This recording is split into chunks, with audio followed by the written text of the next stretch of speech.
eschatology. Ang eschatology po ay pag-aaral ng mga bagay na mangyayari pa lang o sa last days at sa end times. Meron pong 4 na bagay ang Diyos na ayaw niya po na tayo po ay maging ignorant. So there are 4 things that God doesn't want us to be ignorant or unaware or uninformed. Una po sa lahat, ayaw ng Diyos na maging ignorant po tayo sa Kanya pong malalim na pag-ibig sa Kanya pong bayang pinili ang Israel. He doesn't want us to be ignorant of God's deep love for Israel. Makikita sa Romans chapter 11. Pangalawa, ayaw niya pong maging ignorant tayo sa mga spiritual gifts. Naligtas po tayo, binigyan niya po ang bawat isa ng kanya-kanyang spiritual gift at kaya ka naligtas ay upang mag-serve. At makikita po yan sa 1 Corinthians chapter 12. Pangatlo, ayaw din po ng Diyos na maging ignorant tayo sa taktika po ng kaaway. Dahil alam po natin na ang kaaway po natin ay ang dyablo, meron po tayong kaaway. At kumikilos po siya sa iglesia at kumikilos po siya sa buhay natin. Kaya ang sabi ng Diyos sa kanyang salita, I don't want you to be ignorant of His tactics. 2 Corinthians chapter 2, verse 11. At ang pang-4, ayaw po ng Diyos na maging ignorant tayo doon po sa muling pagbabalik ng ating Panginoong Jesucristo. He doesn't want us to be ignorant concerning the coming of the Lord Jesus Christ, which is found in 1 Thessalonians chapter 4, verse 13. 1,830 times sa buong Biblia makikita ang pagbabalik po ng Panginoong Jesucristo. 1,500 sa Old Testament, prophesying about the coming of the Lord Jesus Christ. At yung natitira po ay makikita sa New Testament. Nakita po natin na dumating po siya una sa lahat. Unang-unang pagdating po niya as a baby in a manger. At ang kanyang pagbabalik na muli, ito po yung ating hinihintay at alam po natin na ito po ay magkakaroon ng katuparan dahil ito po ay nasusulat sa kanyang banal na salita. So pinag-aaralan po natin yung mga tanda na mga huling araw, the signs of times. At sa umaga pong ito, yung binasa po kanina, ang ating pong teksto muna sa araw na ito ay matatagpuan po sa Matthew chapter 24, verses 32 to 39. At meron pong 2 bahagi na naririto. Ang una po ay ang parable of the budding fig tree. At ang pangalawa po ay Noah's days. Nahati po ito sa 2. So gusto ko pong magsimula doon po sa parable of the budding fig tree na matatagpuan sa verses 32 to 34. Ang sabi po dito, bago po ito, nagtanong po ang mga disciples sa Panginoong Jesucristo. Sabi niya, as He was sitting on the Mount of Olives, the disciples came to Him privately. Private po silang nagtanong sa Panginoong Jesucristo. At ang sabi sa Kanya, ang kanilang katanungan, tell us, when will these things happen? And what will be the sign of your coming and the end of the age? And Jesus answered and said to them, see to it that no one misleads you. For many will come in my name saying, I am the Christ, and will mislead many. Ang ibig lang kong sabihin nito ay, kapag Christ kasi ibig sabihin ay Messiah or tagapagligtas. So marami ang magsasabi na ako ang magliligtas sa iyo. Maaring church, maaring tao, subalit hindi po yung mga yon ang nagliligtas. Hindi ang pagsanib sa iglesia, or magpagiging miyembro, or hindi rin tao. So ang sabi ng Panginoon, many will come in my name saying, I am the Savior, or I am the Christ, and will mislead many. At napag-aralan po natin nung nakaraan yung you will be hearing of wars and rumors of wars. See that you are not frightened, for those things must take place. but that is not yet the end. For nation will rise against nation, and kingdom against kingdom, and in various places there will be famines and earthquakes, but all these things are merely the beginning of birth pangs. So ito po yung napag-aralan po natin nung Sunday. Pero gusto ko pong lumaktaw po tayo, kaya pupunta po tayo doon sa verses 32 hanggang doon po sa verse 39.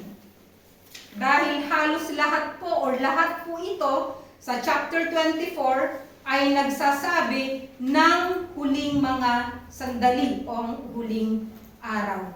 Ang sabi po sa verse 32, now learn the parable from the fig tree. When its branch has already become tender and puts forth its leaves, you know that summer is near. Ano po ang ibig sabihin nun? Ibig pong sabihin, yun pong puno ng fig, di ba? Marami po tayong fico din dito. At mas marami pong figi sa Israel. Di po ba? Yun po ang kanilang mga produkto doon. At lahat ng uri ng fig nandoon. So ang sabi niya, kapag nakita niyo yung kanyang sanga, ang kanyang branch, when it's already become tender at ito ay nagbabad na, ibig sabihin, nakikita niyo umuusbong na, okay? Ibig sabihin, summer is near. Malapit na.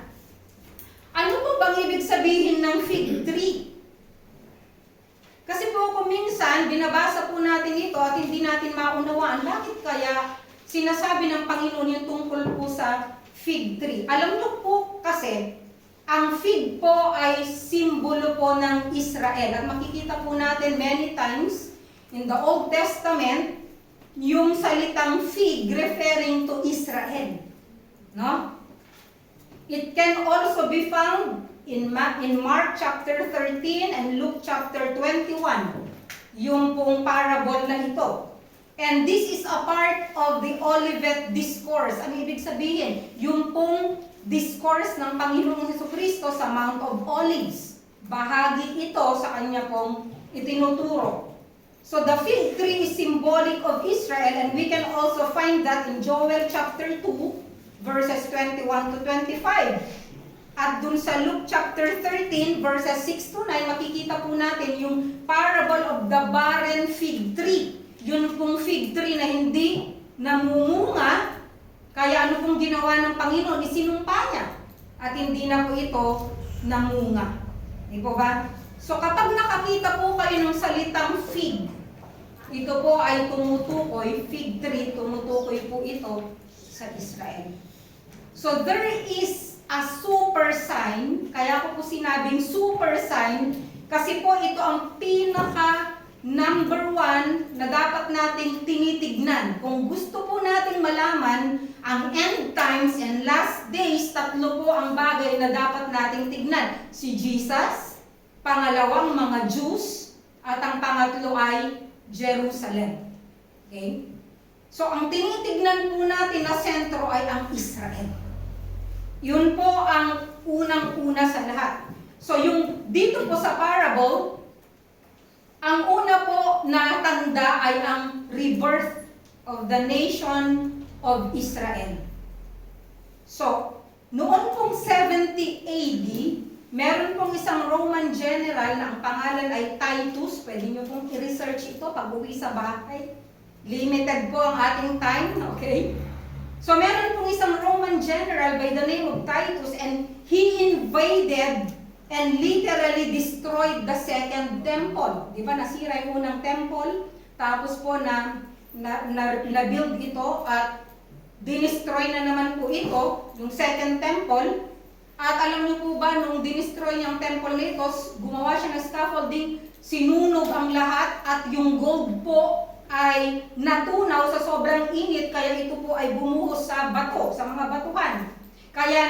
Kaya po natupad na naman ang propesiya ng Panginoong Jesucristo nang sabi niya, nakikita niyo ang templong yan, sabi niya, walang bato na maiiwan sa ibabaw ng bato.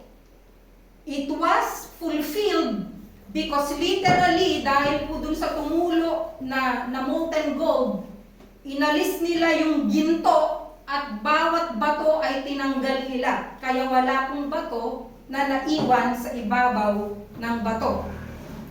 And Jerusalem was rebuilt as a Roman city.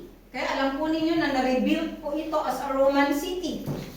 The Romans controlled it. The Persians controlled it. Sino po yung mga Persians? Iran.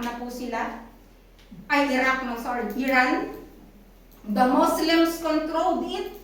The Crusaders controlled it. The Ottoman Empire controlled it. And in 1917, during the World War I, the British controlled it. At natupad po ang hula na naman sa Old Testament, sa katigasan po ng ulo ng mga Israelita, sila po ay naging sunod-sunuran at sila po ay naging slaves ng iba't ibang mga tao at iba't ibang mga bansa na sumakop po sa kanila. And all prophecies dealt with the nation of Israel. Tandaan po natin na ang Biblia po is a Jewish book. Ito pong aklat na ito ay Jewish.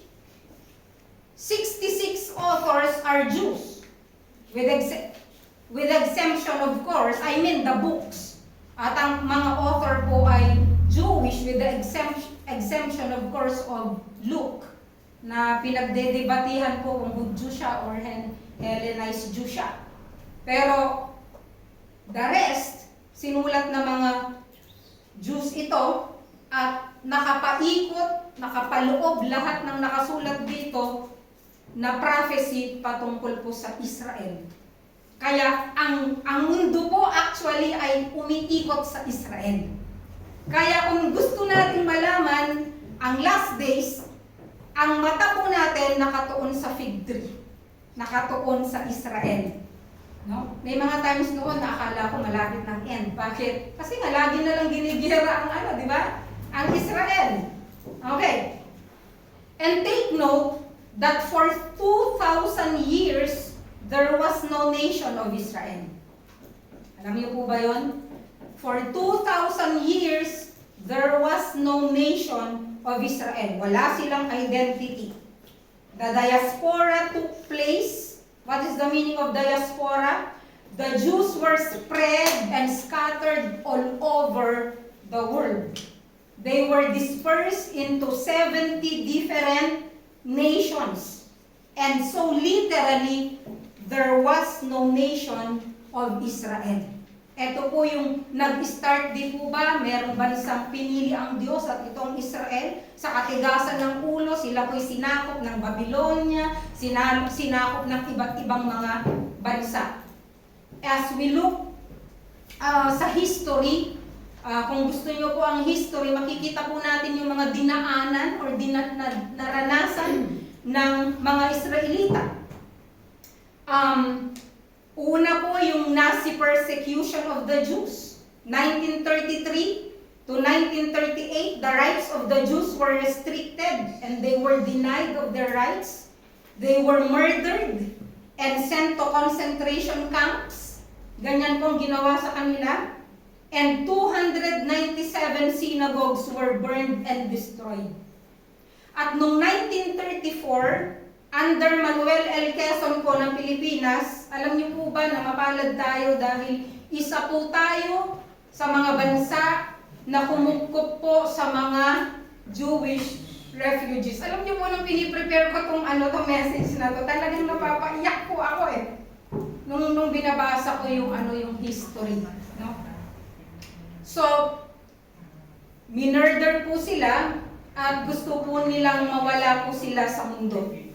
And of course, we know about the Holocaust. Alam niyo po yung Holocaust under Adolf Hitler, Germany. The Holocaust in 1941 to 1945 during the World War II. This is the genocide of European Jews. Pag sinabing genocide, talagang nagkaroon po ng mass shooting. No? 6 million Jews were murdered through mass shootings and poisonous gas initiated by Adolf Hitler. And so literally nga, walang nation ng Israel. Wala po silang masasabi na bansa o lugar kung saan po sila ay titira. But in 1948, something happened. Yun pong ika-33rd President ng United States. Sino po yun? Si Harry Truman. Umupo po siya at naging presidente noong April 12, 1945.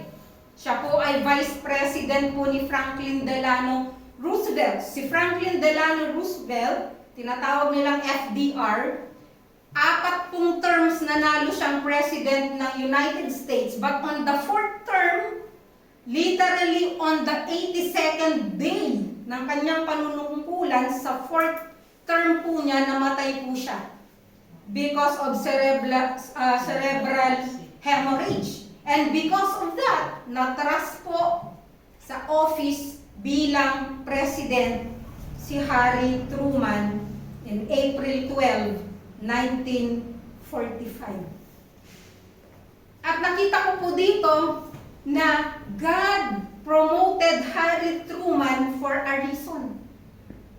Talagang for a specific purpose, no? Ano po yung purpose na yun? Alam niyo po ba, merong handwritten na sinulat po si Harry Truman na sabi niya, I am a Baptist. He is a Christian.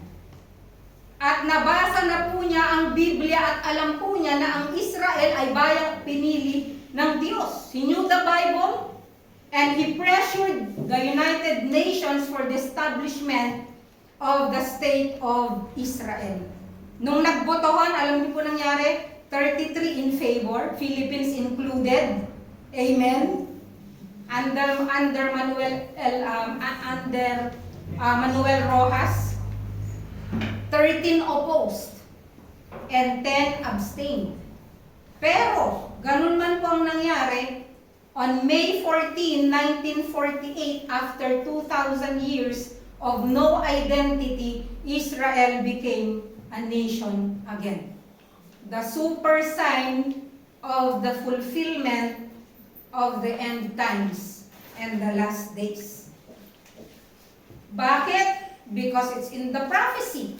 At makikita po natin, kaya po noong 1948, maraming nag-preach na naku, malapit na dumating ang Panginoon. Kasi ito po yung talagang pinakatanda na Israel will become a nation again. So there are verses in the Bible about Israel becoming a state, no? At yung regathering of Jews, tatlo po yan eh. Una, magiging nation ng Israel. Pangalawa, yung regathering of all the Jews around the world na nangyayari na po ngayon. At ang pangatlo ay yung Jerusalem na magiging capital ulit ng Israel. Ang sabi po sa Jeremiah chapter 30 verse 1 to 3, the word which came to Jeremiah from the Lord. This was written in the Old Testament, Jeremiah, by the prophet Jeremiah. Thus saith the Lord, the God of Israel, write all the words which I have spoken to you in a book. For behold, days are coming, declares the Lord, when I will restore the fortunes of my people Israel and Judah. The Lord says, I will also bring them back to the land that I gave to their forefathers, and they shall possess it. Yun po ang sinulat ni Jeremiah. Pangalawa ay sa Amos chapter 9 verses 14 to 15. Ang sabi po dito, also I will restore the captivity of my people Israel, and they will rebuild the ruined cities. Ginawa po ba nila ito? Opo. And they will rebuild the ruined cities and live in them. They will plant vineyards and drink their wine, and make gardens and eat their fruit. Nakita niyo po sa mga post kung gaano kaganda ang lupain ng Israel at yung mga bunga nila. I will also plant them on their land, and they will not again be rooted out from their land which I have given them, says the Lord your God. Kaya kahit na anong gawin ng mga manggigiyera, the Lord said, I will not again allow na sila po ay mawala ulit sa lupa na binigay ng Diyos. Isaiah chapter 11 verse 12 ang sabi, and He will lift up a standard for the nations and assemble the banished ones of Israel, and will gather the dispersed of Judah from the four corners of the earth. Literally, four corners of the earth. Kumalat po ang mga Jews kasi nga naging refugees po sila. But it's written, nagagather ulit sila ng Panginoon. Isaiah 43 verse 5, do not fear, for I am with you. I will bring your offspring from the east and gather you from the west. Ezekiel 37 verse 12, thus saith the Lord, behold, I will open your graves. Graves, kasi namatay sila, no? Hindi physically, pero napatay sila as a nation.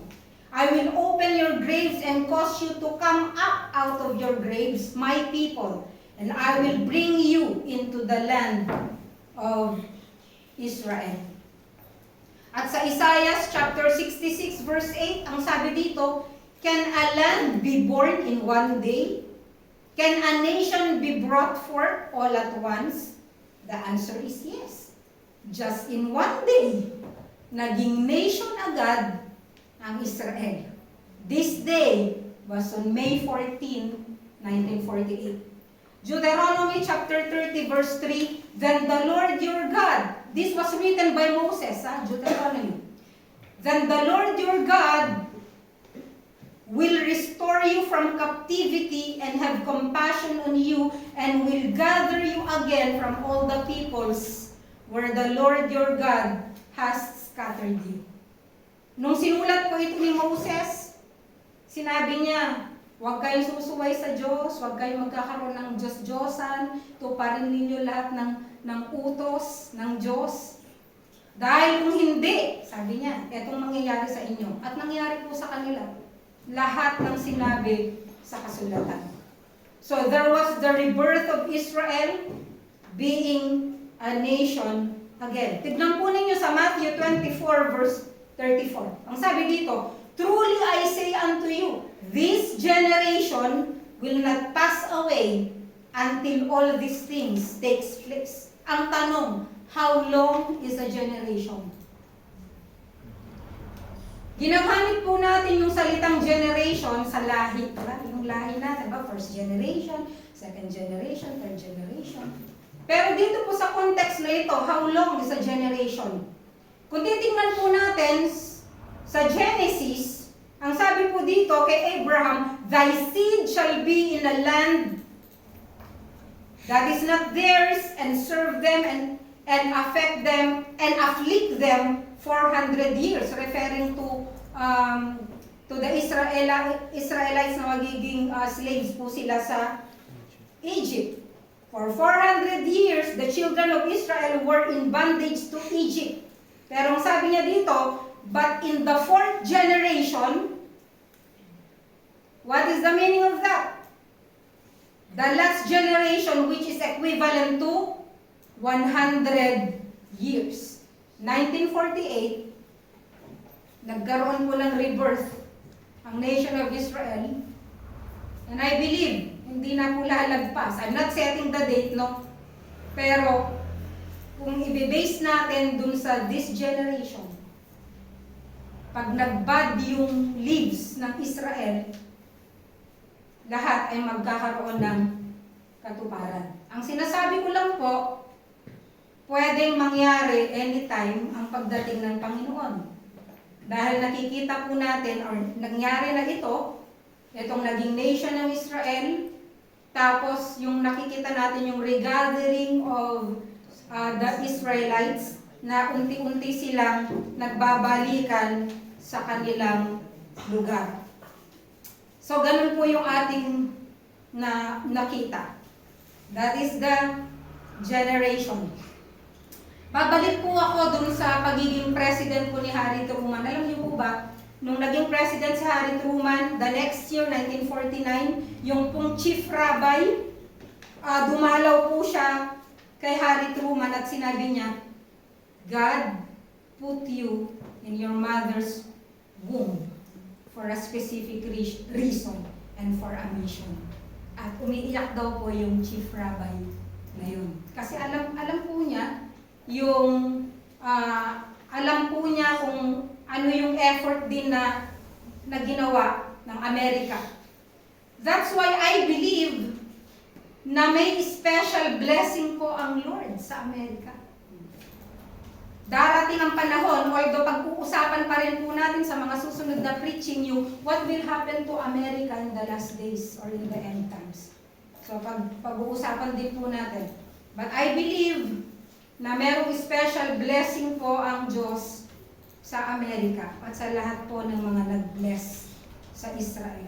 Dahil kung sino po ang magbe-bless po sa Israel, pagpapalain din po ng Diyos. It's a promise. No? Pangalawa po yung Jerusalem being the capital of Israel. Sino po ang nagtakda sa Jerusalem bilang capital ng Israel? Sino po? Si King David. In 1000 BC, King David conquered Jerusalem and made it the capital of the Jewish kingdom. And his son Solomon built the first holy temple about 40 years later, 1003 BC. And kaya lang, the Babylonians occupied Jerusalem and you know the story na kinapture po sila. And gusto ko pong i-shortcut, when Israel declared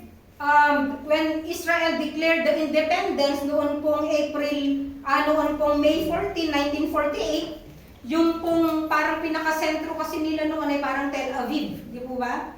The population of Tel Aviv was over 200,000, so Tel Aviv was the temporary government center until the government moved to Jerusalem in December 1949. And in December 6, 2017, under Donald Trump, the U.S. recognized Jerusalem as the capital of Israel. And in July 1980, the Knesset passed the Jerusalem Law as part of the country's basic law, which declared Jerusalem the unified capital of Israel. Alam nyo kasi, ang Israel po, ang Jerusalem po ay paulit-ulit po yan. Lalo na po, makikita po natin that Jerusalem is the city of God. It is the city of peace. At makikita po natin sa Book of Revelation, nandyan po yung the city of God, which is Jerusalem.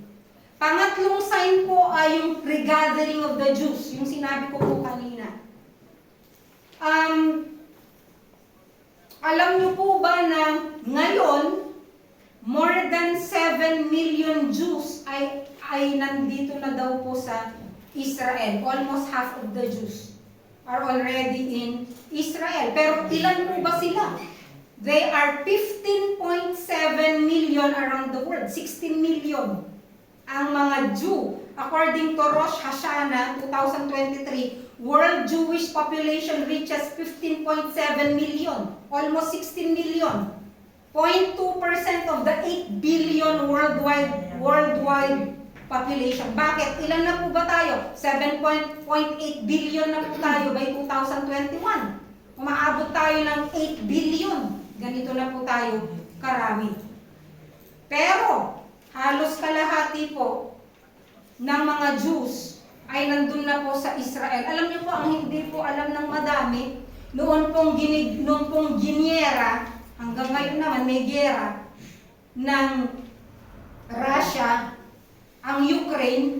Alam niyo po ba na napakarami pong Jews sa Ukraine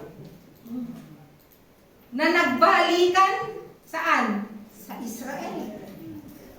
And it is prophesied na lahat po ng mga Hudyo all over the world magbabalikan po sila sa kanilang sarili bansa. So yan po yung yun po yung tinitignan po natin. The fig tree is a super sign of the last days and the coming of the Lord. Okay, I want to do it quickly. Pangalawang hati, Noah's days, verses 37 to 39. Ang sabi po dito, for the coming of the Son of Man will be just like the days of Noah. Ang pagparito po ng Panginoon ay kagaya po ng panahon ni Noah. For as in those days before the flood, they were eating and drinking, marrying, and giving in marriage until the day that Noah entered the ark. And they did not understand until the flood came and took them all away. So will the coming of the Son of Man be. Gusto nyong malaman kung kung last days na? Sabi niya, tignan ninyo yung panahon ni Noah. Kaya tignan natin po yung panahon ni Noah. Genesis chapter, anong chapter? 6. Okay, makalimutan. Binasa nyo na ito. Ay, ang Rema po kasi, binabasa po, meron po silang reading plan na araw-araw binabasa from Genesis hanggang sa Revelation for this year.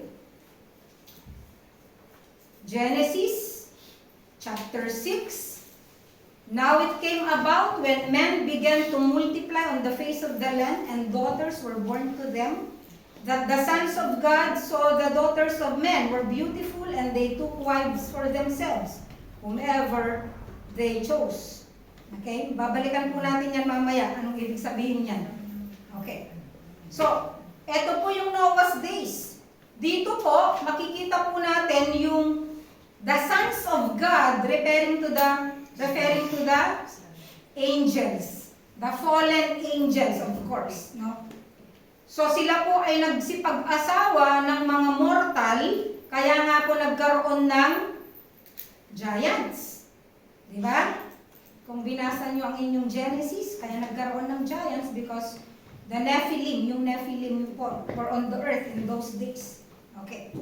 So, anong ibig sabihin nun? Nagkaroon po ng immorality. That is perversion, di ba? So, nagkaroon po ng immorality. Sa panahon po ngayon, hindi natin kailangan pa na bumalik doon sa Genesis chapter 6 para hindi mo malaman na widespread ang immorality sa ating lugar, sa ating pong bansa. There is sexual perversion. Ano yung mga immorality na para bang normal na po sa panahon ngayon? Di ba parang normal na? Noong panahon natin, hindi normal, at almeno, parang hindi normal, di ba? Pero ngayon, normal na po ang lahat. Ha? Incest. What is incest? Having sexual relations with your kamag-anak. Okay? Fornication. Sexual relations outside of, ibig sabihin, hindi ka pa, without marriage. Ibig sabihin, hindi ka pa kasal, meron ka ng sexual relations, hindi ka pa kasal, pumayag ka na mag-live-in, that is fornication. Adultery, sexual relationship outside marriage.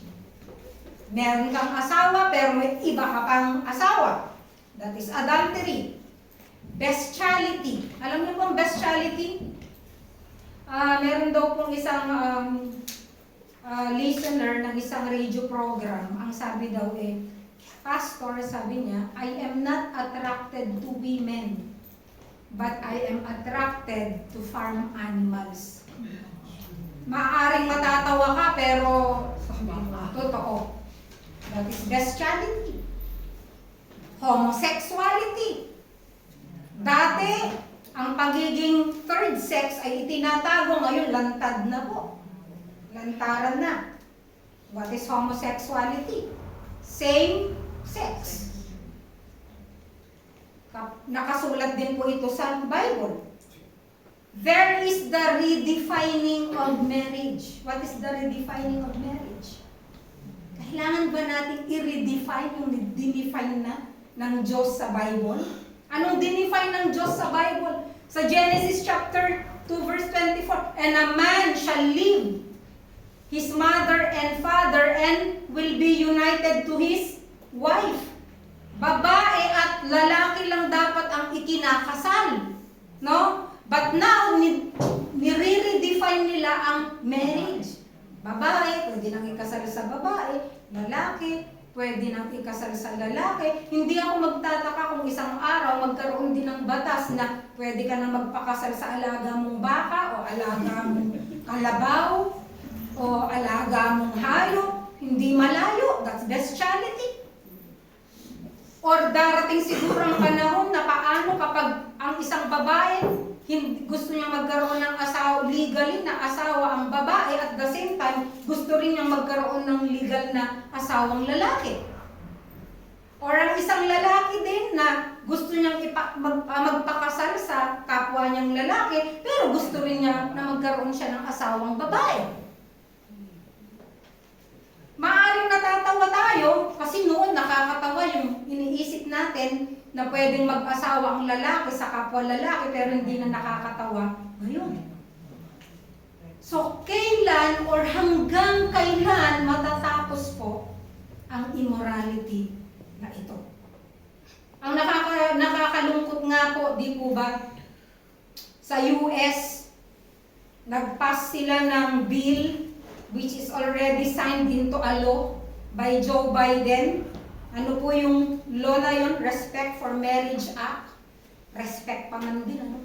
Respect for Marriage Act 8404, which recognizes the validity of same-sex marriage.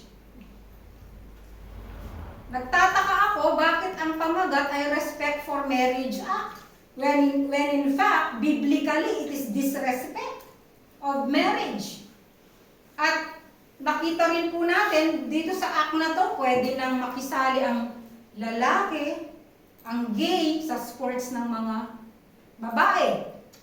Okay? At ang babae, pwedeng makisali sa sports ng mga lalaki. Ang lalaki, pwedeng mag-CR sa restroom ng mga babae. No? Sa Amerika, pwede na to. And, ang nakakalungkot, even in evangelical churches, nagkaroon na po ng ordination of gay and lesbians in churches. Nakakalungkot.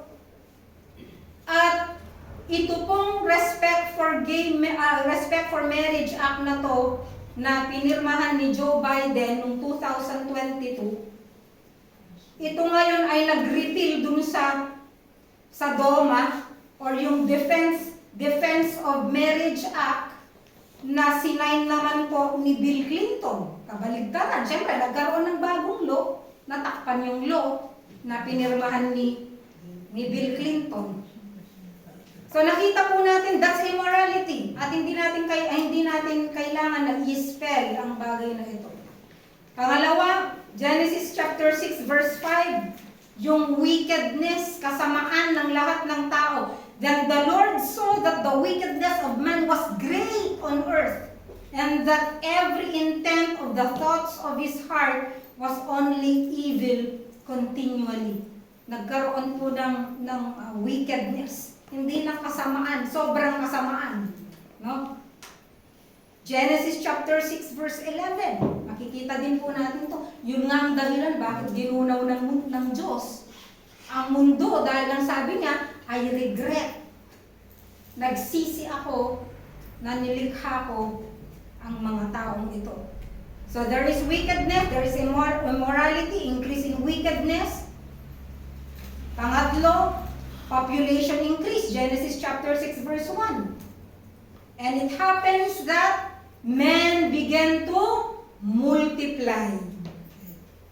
Sa ngayon, itatanong mo pa ba kung nag-multiply tayo? Nag-multiply talaga. At nagpapatuloy na mag-multiply, 8 billion. Pang-apat, many people are not interested in spiritual things. At ang sabi rin po ng Bible, manlalamig po ang pag-ibig ng marami. Kahit po Kristiyano, manlalamig ang kanilang pag-ibig sa Diyos. Nakasulat din po ito. Imagine nyo po, 120 years na nagpipreach si Noah.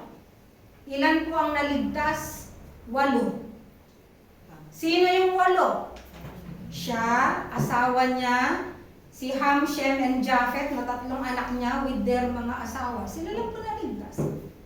Praise God, kasamang naligtas ang kanyang pamilya. Itatanong ko po kayo, ang pamilya niyo ba ligtas pagdating ng Panginoon? Yun po ang ating itanong at yun po ang ating ipag-pray sa Panginoon. Pero ang sinasabi ko lang po dito, nag-preach. Siguro, ganun din po. Ganun din naman sa mga churches. Ganun din po dito. Magpipreach ka patungkol sa Diyos, ilan po ang magseseryoso at ilan ang maniniwala. Walang naniwala. Bakit? During that time, dun po sa Genesis, never pong nagkaroon ng ulan. Alam niyo po ba yun? Wala pong ulan nung panahon po noon. Wala pong ulan noon. Kaya ang mga tao siguro dahil nakikita na anong ulan, anong baha? Bakit ka baha-bahain? Yung nililikha ni, ano ba yan? Gumagawa siya, nandun sila sa kabundukan. Babahain ka ba sa kabundukan? Sino maniniwala sa'yo? Wala. Sa panahon ngayon, walang maniniwala sa'yo. Halos, nasasabihin mong malapit nang dumating ang Panginoon. Anytime pwede siyang bumalik. Handa ka ba? Tinanggap mo bang Panginoong Jesucristo sa iyong buhay bilang Panginoon at tagapagligtas? Maaaring iba, tatawa lang. Bakit? Ang sabi rin po ng Bible, many will scoff. Kasi ang sasabihin nila, matagal lang sinasabi na malapit dumating. Why? Kasi nga nasa last days tayo at hindi nila maintindihan that last days means church age. We are in the church age and we are in the last days. Panglima, people's focus on the now. Now. Ang focus lang po ng tao ay yung ngayon. Hindi nila naiisip yung pag namatay kaya ako, saan ako pupunta? Pag dumating kaya ang Panginoong Jesucristo na itinuturo ng ibang mga ngaral, kukunin kaya niya ako? Makakasama kaya ako? People's focus is on building. Diba? Ang dami mga binibuild. Drinking, eating, marrying, and given to marriage. They are living, ang ibig lang sabihin nito, people are living an ordinary life. Walang panahon or wala yung focus or puso doon sa mangyayari pa lang, nakatuon sa ngayon. Alam nyo, paglabas po natin ng bahay, walang assurance kung babalik pa tayo ng bahay. Alam nyo po ba yun? Praise God. Pero kung meron kang relasyon sa Panginoon, ang sabi nga ni Apostle Paul, for to me, to live is Christ, and to die is gain. Why? Pagpikit ng mata mo dito, pagbukas ng mata mo, kasama mo ang Panginoon. We believe in that. At kung hindi ka pa naman namamatay at darating ang Panginoon, He promised. Sabi niya, do not let your heart be troubled. Sabi niya, in my Father's house are many mansions. Sabi niya, I will come again and take you with me. Babalik ako. Kung hindi ka pa nadatnan ng kamatayan dito, pagdating ng rapture, which is pag-aaralan pa din po natin sa susunod na sermon, ano bang rapture? Yeah. Sasama ba ako sa rapture? So Noah built the ark. Ito po ang ito po tatandaan po natin. The ark symbolizes the Lord Jesus Christ. At kung mapapansin po ninyo, iisa lang ang bintana ng ark. At iisa lang po ang pintuan ng ark. Noah built the ark, but he never closed the ark. Only God closed the ark. Makikita po natin, Genesis chapter 7, verse 16. Ang sabi doon, nung lahat po, bago pa lang umulan, sinabi ng Diyos, pumasok na kayo sa ark. Wala pang ulan, nangangaral na si Noah. pasok kayo. Ang mga tao, ayaw pumasok sa ark.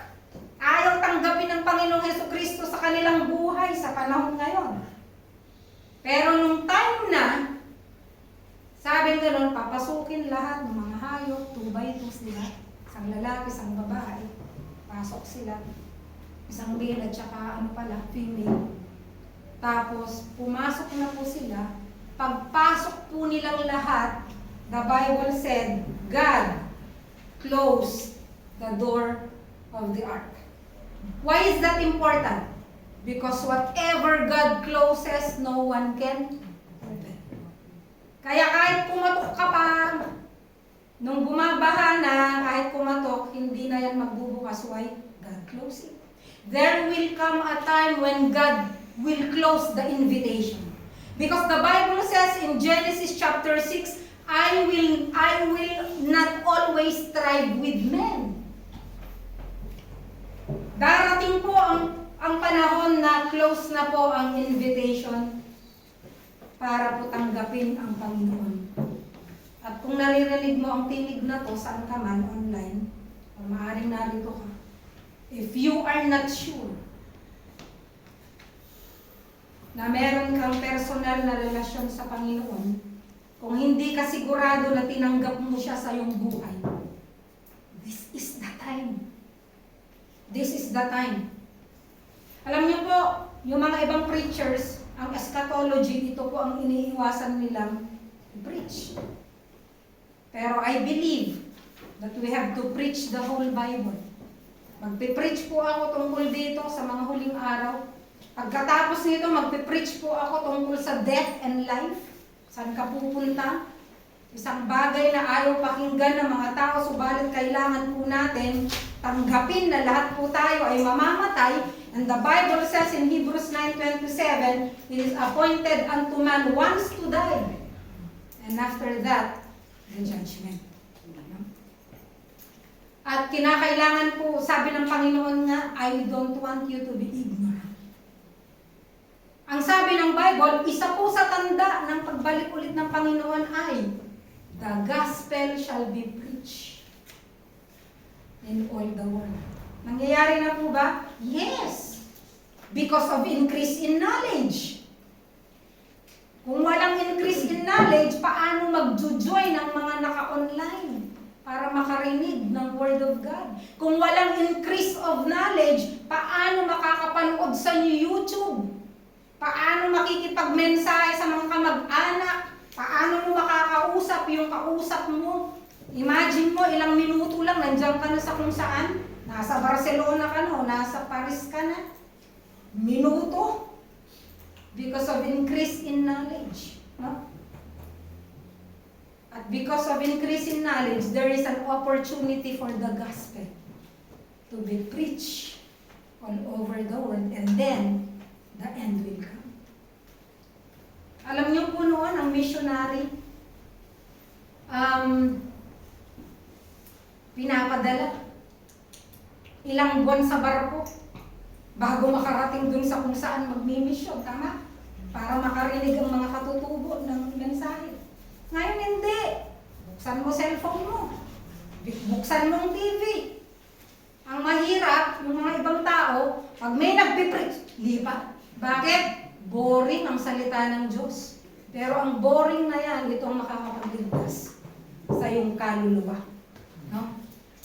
At sa oras na to, gusto ko pong wakasan ang sermon na ito sa isang panalangin at isang invitation. Kung ikaw ay naririto sa oras nito, habang lahat ay nakayuko at nakapikit ang mata at lahat ay nasa online, gusto ko kayong anyayahan sa oras na ito. Gusto kitang tanungin personally. And this is God's invitation for you. Sigurado ka ba na kapag ikaw ay namatay, kasama ba ang Panginoon sa Kristo? Takot ka ba sa kamatayan? Bakit ka takot sa kamatayan? Dahil hindi mo alam kung saan ka pupunta. Sabi ng Bible, you can know. John chapter 3 verse 16, for God so loved the world that He gave His only begotten Son, that whosoever believes in Him will not perish, but will have eternal life. God's invitation for you today is that for you to have eternal life. Ang sabi po ng Bible, all have sinned, lahat ng tao ay nagkasala at hindi karapat-dapat na umabot sa lugar ng Diyos. At dahil po dito, ang kabayaran ng kasalanan ay kamatayan. Kamatayan. Ibig sabihin, sa impyerno, may langit. Maniwala ka man o hindi, meron pa rin impyerno at meron pa rin langit. Dadalawa lang ang lugar na pwedeng puntahan ng Diyos. Ay, ng tao. At ang Diyos ay nagsasabi sa kanyang salita, sabi niya, kung sino man ang tatanggap sa kanya ay mayroong buhay na walang hanggan. Sa oras na ito, gusto kitang tanungin, huwag mong titignan ang iyong katabi, hindi ka niyang kayang iligtas. Nais mo bang tanggapin ang Panginoong Jesucristo sa puso mo, sa buhay mo sa oras na ito? At gusto mong makasigurado na magkakaroon ka ng buhay na walang hanggan, itaas mo yung kamay at ipapanalangin kita. Meron po ba sa ating kalagitnaan? Kapatid mo, gusto mo siyang tanggapin sa iyong buhay as Lord and Savior? Ito po ang panalangin. Nakita ko po na nag-agree kayo. Ito po ang prayer. At gawin niyo po ito ng merong pagsisisi at totoo sa inyong puso. Ito pong panalangin, sumunod po kayo na may sincerity. Panginoong Jesus, kinikilala ko po na ako'y makasalanan. Nais ko pong baguhin niyo ang aking buhay. Patawarin niyo po ako sa lahat ng aking mga kasalanan. Linisin niyo po ako. Panginoon, pinagkakatiwala ko po ang aking buhay, ang aking kaluluwa sa inyo. Salamat po sa buhay na walang hanggan na inyo pong ipinangako. Salamat po, Panginoong Jesucristo, na namatay kayo sa krus para sa aking mga kasalanan. Salamat po sa buhay na walang hanggan. Sa pangalan niyo po, Panginoong Jesucristo. Amen. Tayo po lahat ay manalangin. Ama namin, salamat po sa mga kapatid na tumanggap sa inyo, sa kanilang buhay as Lord and Savior. Nakita niyo po ang kanilang puso. And Father, kayo po ay hindi kagaya ng isang tao na marunong magsinungaling. Ang niyo pong mga pangako ay niyo pong tinutupad. Dinadalangin ko po, Panginoon Diyos, ang katotohanan niyo po ang mga salita sa mga kapatid na ito. Ipadaman niyo po ang inyong pag-ibig at dinadalangin ko, Panginoon, na sila po ay lumago sa kanila pong pananampalataya. Sila po ay maging bahagi ng isang church kung saan ituturo ang inyong mga salita. At dinadalangin ko, Panginoon, na sila po ay turuan po ninyo sa inyong mga salita kung paano mamuhay ayon po sa mga kalooban. Panginoon Diyos, pagpalain niyo po ang araw nito. Salamat po. Salamat po sa mga angels na nagagalak, Panginoon. At salamat po sa bawat isang naririto. At Lord, salamat po sa pagkamatay niyo sa krus para po sa amin. And Father God, I pray ng bawat isa po sa amin pong pakikinig ng iyong mga salita. I pray, Father, na hindi lamang po ito mananatili sa aming mga isip, kundi Lord, dito po ay manatili sa aming puso. At gawin niyo pong inspirasyon sa lahat po ng pagsubok na amin pong nararanasan at isa pong preparasyon para kami po ay mabuhay na hinihingi